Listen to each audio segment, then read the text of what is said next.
Welcome to the TJ Money Show. I am glad that you are here already and thanks for watching. Today it's a very good day where me and you, we are going to be talking about a topical conversation. And this topical conversation is called equity, right?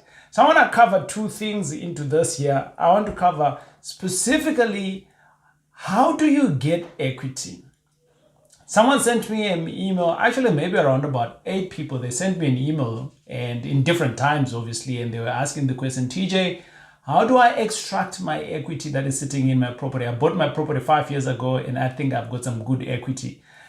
And I wondered and I was like, 5 years ago, is there equity already? Well, we are going to be talking about it. So what is equity, right? I am talking about this because it is all about money, right? So that's the first thing. We talk about money here, how best we can increase your cash flow.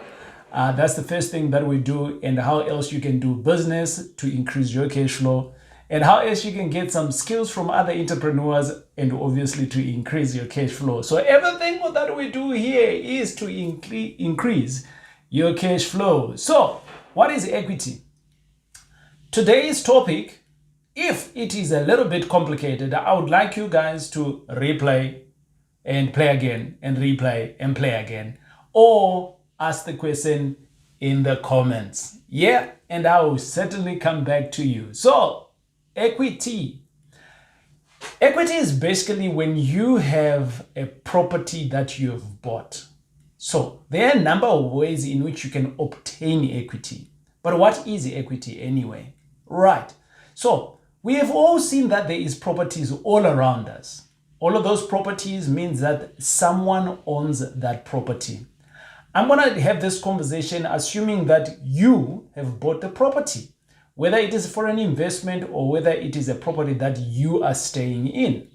And with that, at some point when you bought that property, you either bought it cash, so which means that you own the entire property. This is a little bit far-fetched for many of us, like you and me, people who do not come from money. Some of us are wanting to become the first millionaires in our families, so we do not obviously have the cash to be buying a property. So let's park that conversation where you have bought the property cash.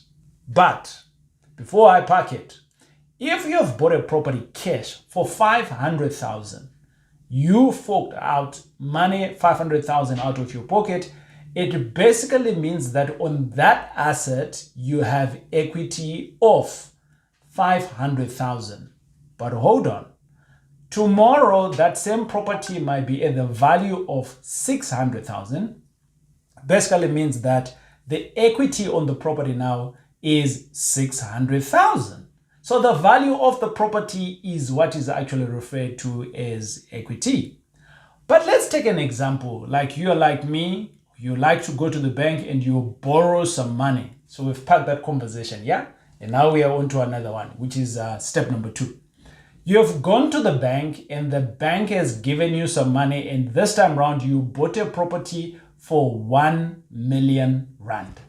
But out of that 1 million rand, the bank says to you, you need to provide a 20% deposit, which means 200,000 came out of your pocket. So the value now of that property, when we evaluate, how do you evaluate a property? I've done a couple of videos on evaluating of properties, but I'm just going to talk about it. If it is a residential property, an estate agent needs to come on board and evaluate your property. Remember, you bought it for 1 million rand. Maybe the value of it is now 1.1. So which basically means that the value is 1.1. You subtract the 800 that you now owe the bank. So your actual equity now is, yes. So it's 800, ne? 9, 1 million, 1.1, 300,000. Yeah, got it. I know mathematics is not, something that comes natural to all of us. I used to be like that guy too, right? I actually was going to go to an Excel spreadsheet right now, but 300,000. So back to our equity conversation. Basically, 300,000 is your equity. So which basically means that the value of your property minus how much, whatever that you're owing, is your equity. Now, I've just explained to you what is equity. So how can you obtain equity? The first one is that, number one, in the property that you have, if you have paid a deposit, right? The first one is that in your property that you have, if you have paid a deposit, then that difference there of the deposit and the value of the property, that is the equity. Number two, you may own this property now for maybe 5 years, 10 years time, or maybe 15 years, and you are doing improvements on the property. Such things like adding in a swimming pool, adding in solar, adding in tiles onto the property, putting in a patio on it, all sorts of things, parking and things like that, painting. You are generally putting in more and more improvements on the property. Or maybe even extending the property, meaning that it was a 2-bed and now it is maybe a 4 or 5 bedrooms, right? All of that you're doing is you are increasing the value of the property. But behold, I have seen some properties in townships. By the way, any area is a township, but you know what I mean by townships. Yeah, okay, Ekas, right. I have seen some properties in the townships where basically the entire streets, everybody else is a 3-bed, and then boom, this person goes on and builds a 3-story. That there is all called now over-capitalizing. Remember, when you are doing an evaluation, the properties in the same streets generally are of the same value. If then you're going to build over and above that, it is called over-capitalizing. You might not be able to get that money back if you're to sell. And that's why I always say that if you're going to pour in 5 million rand in a particular area, make sure the area can also carry a 5 million rand property, or else it's going to be extremely difficult to do. Why am I talking about this? I'm talking about this because we are talking about equity, isn't it? It's not standard that if you are to go to any neighborhood, the difference of the value minus the whatever that you're owing is then becomes your equity. Because you might be saying to me, TJ, I think I have put in 4 million. So my equity here is X amount of money. Provided you have not overcapitalized. Because if you have overcapitalized, then it just basically means that you have wasted your money. Yes.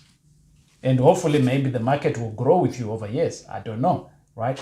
So point number 2 is basically improve your property. By improving your property, basically what you are doing, you're also increasing the value of your property. Remember, you calculate equity by the property value minus how much whatever you're owing, that's your equity. So in this case, the value now is X because now you have put in more swimming pool, carport, garage, walls, and all of those nice things. So your value has grown up. And now whatever that you're owing to the bank, your equity has grown.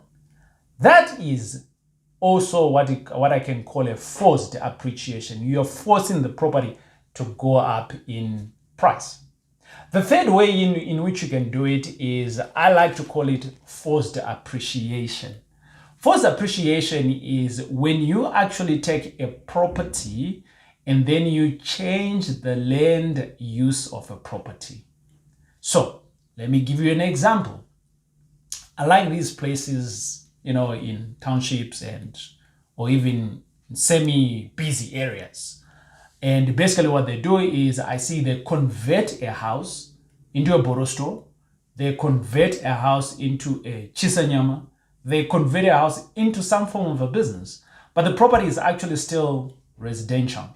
Now, if you are to change the land use of that property, so you go to a town planner and you ask Mr. Town Planner, can you change my land use? Yes, it's going to cost you some money. Yep. How much? I don't know.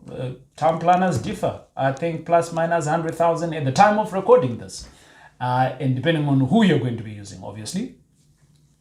Now that you have now changed the land use, what do I mean by changing the land use? All properties generally come with either an agriculture, or if it's in a residential area, it is a residential one. If you're in a complex, that's now normally residential 2, 3, or 4. If you're in a high-rise building, that's kind of like 4. If you're in a park, that's kind of like a residential 5. So residential just basically means where people stay. The bigger the amount of people you need to have on a property, the bigger your residential needs to go up. Make sense? Sharp. Okay, good. So now that you have changed the use of the land, the way properties are calculated in the commercial side, it's very different compared to in the residential. So which means that you can now apply a different calculation on the property. Let's give an example of a property where now you have turned it from residential into a bottle store. So you have turned it into a business, right? So now that business, now you are making maybe 100,000 every month or 200,000 every month cash flow coming in, right? From your bottle sales, right? That property, if it was bought for 500,000, the value of that property could be maybe around about 2 million, 3 million, depending on the area, or even higher, depending on the area. Who do you need to assess for that property for you? A person that is called an evaluator. Again, we are talking about equity, isn't it? So you have changed the land use now. And what you're now going to be doing is you're now going to take the value that this person has given you, the evaluator. That's your new property value. So now you have the, let's just say for today's purposes, 3 million. So 3 million is what you bought it for, and it's now a bottle store, and maybe you're staying part of it, and in the front is a bottle store, and now it's 3 million rand, but you actually bought it for 1 million rand, and the bank gave you 800. So now what you're now needing to do is that you now need to say 3 million minus the 800, which is the bank's money, and bingo! How much do you have? I know. It's a lot of money, isn't it? That is not money in your back pocket. That is equity. So you have just created equity on you. Now, what is the importance of us having equity? Well, it basically means that that's how much you're worth, because that's how much money you have. The last one, which is going to be a bonus, what I want to share with you here is sometimes you may buy a property. You hear a lot of people that say you make your money when you're buying a property. So I want to speak to that because sometimes you can buy equity. I've done this a couple of times myself. And basically how it works is that when you are buying a property, let's assume this property is at the value of 1 million rand. So a professional evaluator says the property is a 1 million. And I now go out there and I negotiate, right? And by the way, negotiating is not just to say, I'm happy to pay 900. Now I'm happy to pay 500. No. There's tactics on how you need to negotiate. Yep. I will do it. Yeah. Maybe if you comment below, I might just do a video in evaluations. Tell me if you like me to do a video on negotiating. Yeah, I will give you my tips on how I've done it in the past. But the bottom line is, once you negotiate, it was worth 1 million, and you negotiate and you get this property, let's say for 700,000. By spending 700,000, right, be it its cash or be it the bank's money, you have just acquired 300,000 rand of equity. If you're then going to further improve this property, either be it by renovation or to make it neater, now the valuation is no longer at 1 million, but now it's maybe at 1.1. It basically means that by the time you finish that project, before you even sell it, before you even get it to stay in there, now maybe you've just bumped out your equity by another 400,000. I like it. I know. High five. Yeah, high five. By the way, if this information has been great to you, in the comments, tell me. And don't forget to subscribe as well. And if the information is of great purpose to you, hey, pass it on. This is how I also started learning. I got information from others. But I don't want you just to learn. I want you to do. Tell me some of your projects that you're doing. It is I, your boy, TJ. On my next video, I am going to be talking about how best can you extract this equity that we spoke about. Now that we know what it is. My name is TJ. Thanks for watching. And